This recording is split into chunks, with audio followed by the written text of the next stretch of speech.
Hi, I'm Jason Graves, and in 2005, GameSpot user Goose Prime wrote that if you like Zelda 2, then you already love Ys 3, you just don't know it yet. He's not alone. If everyone who has ever spoken or written about this game sat in the same room, they would all agree on two things. Firstly, that this game is quote-unquote like Zelda 2, and that you should never trust anyone who needs a haircut. The comparison goes like this. Zelda 1 was top-down, Zelda 2 is a side-scroller. Ys 1 and 2 were top-down. 3 is a side-scroller. While it's not completely inaccurate, I don't consider the example wholly sound. Being quote-unquote like Zelda 2 is not the sort of attention you would ever want to bring to this game, because Zelda 2 is a masterpiece, and this game will come in second place. On the other hand, if you think Zelda 2 sucks, then all Ys can hope is to look slightly better than a game that you have inaccurately characterized. It doesn't matter if you like Zelda 2 or not. We can find a better comparison. For example, the same people that made this made Faxanadu, and the Smoking Man NPC makes a cameo as a shopkeeper.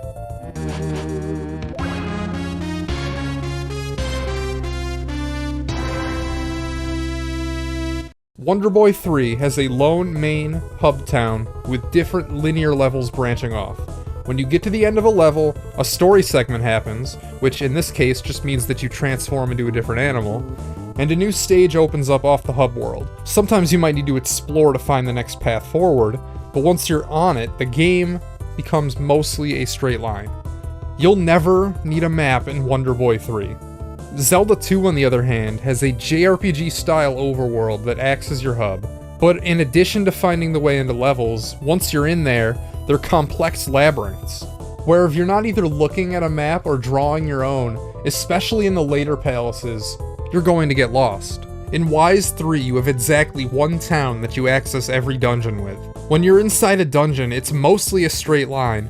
Every branching path exposes itself as the false prophet either 1 or 2 screens in. When you beat an area, a story segment happens and you gain access to the next dungeon. There are no puzzles in Ys 3, you never need to explore to find your way into the next area. Ys doesn't have one cohesive world, it has 6 disconnected levels that you access with a static overworld screen. An area that this game doesn't compare to either is the combat system. There's no feedback when hitting or getting hit by anything. This is the antithesis of a game that is quote-unquote like Zelda 2. Both games have a level system, but Zelda is designed much more like an action game. The levels are there to help a stuck player, instead of hindering progress or stretching out the playtime. In Zelda, there never is a point where you can't reasonably win with your skill alone. If you learn how to fight enemies, you can effectively ignore the experience points, and if you never learn how to fight, you could potentially grind levels and brute force your way through. The level system in Zelda 2 is a background element. In Ys 3, the entire combat system is a numbers game. It boils down to the main difference. Ys 3 treats the player and every enemy as a ghost. You are both interacting and not interacting with them at the same time. Interacting in a sense that they'll reduce your health bar, but you'll never be bounced around, and a hypothetically invincible protagonist with maximum instantly regenerating health could walk in a straight line from the opening cutscene to the final boss. The mastery of skills to be had in Zelda, or even Wonder Boy, are almost impossible. The results of all your combat encounters is directly correlated with your level. You butt swords with the enemy, and either they die at a rate where you can sustain your HP through the whole dungeon, or you can't and you need to level up some more. The level system exists solely to stretch thin this game. Long plays on YouTube last a little under 2 hours because they cut out the grinding portions, where my playthrough clocked in at around 7.5 hours. However, everything I just said doesn't apply as harshly to the boss fights. Some of these, such as the first one and the fight against this knight, are excellent. You memorize patterns and learn how, where, and when to strike over multiple attempts, until you finally get good enough at fighting to overcome. However, there are other bosses that embody the level checks the rest of the game is built around. Sometimes there isn't a pattern to learn. You just need to trade damage and hope that your numbers are high enough.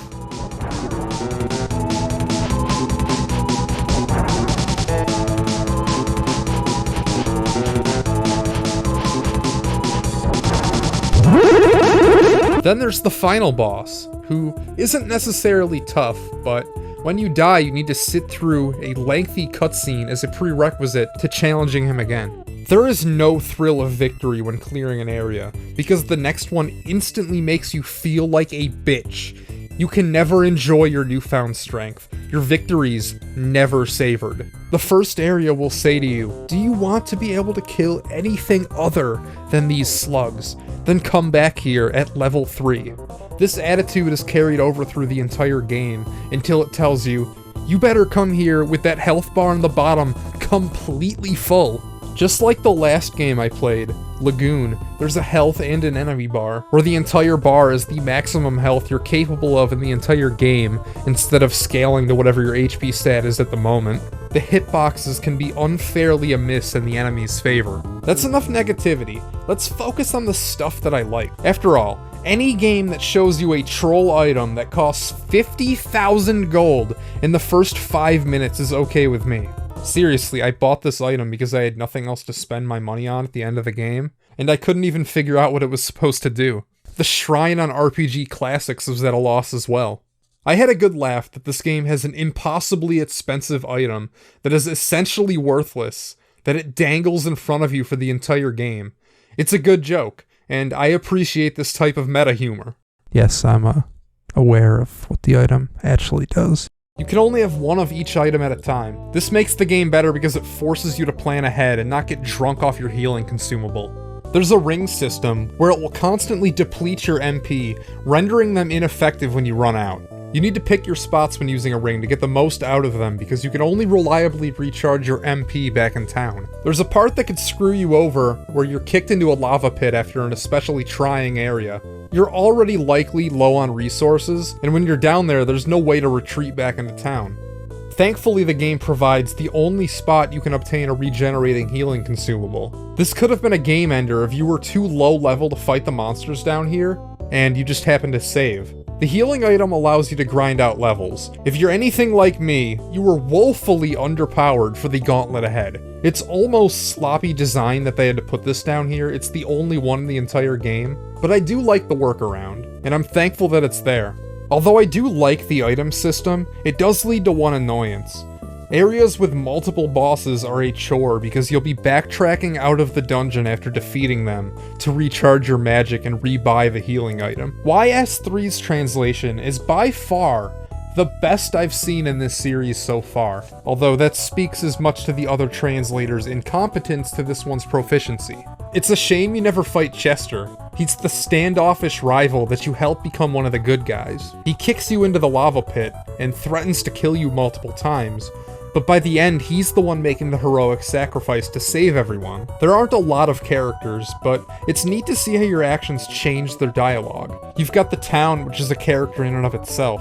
The plot of the game is essentially that your father or mentor figure returns to his hometown, which is a foreign town to you, and you need to protect them from these Imperial invaders by collecting the MacGuffins before they do. And I think that's the main appeal of this game. The town feels like home. Whenever you're beat up from adventuring, you can come back, be safe, and regroup. There's camaraderie between you and the townspeople, and the game earns the ending with Chester's sacrifice and the girl crying on the beach. Let's call YSIII Wanderers from YS a failure of a Zelda 2 clone, but a worthwhile video game by itself.